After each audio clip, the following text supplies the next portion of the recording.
Die minister van polisie, Fikile Mbalula, het vroeër vanjaar ingestem dat landelike veiligheid geprioritiseer moet word, veral oor die feestyd.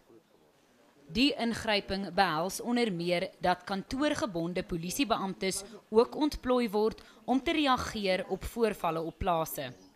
Minister Fikile Mbalula is pleased that the police are working together with the Farmers Association to make sure that we deal with the issue of rural safety strategy, in particular this festive season. Farmers have been encouraged to work closer with their police station.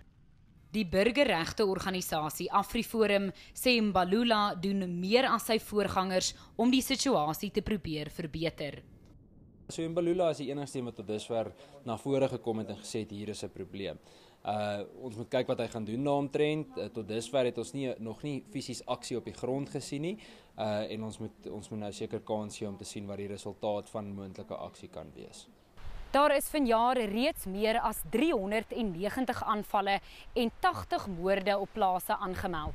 Die 21-jarige plaasbestuurder Kyle Stols is een van die slagoffers en sy familie pleit vir meer drastiese ingryping. Niemand is in hegtenis geneem nie. Daar is nog nie vir ons gesê wat hulle vermoed het gebeur nie. Van my kant af voel ek en hoor ek niks. Intussen beplan die Stolse die eerste Kersfees sonder hulle laatlammetjie. Dit voel so erg dat jy dit nie wil doen nie. Dat jy nie kans sien vir dit nie. Mia Spies, E-nuus, Ventersburg in die Vrystaat.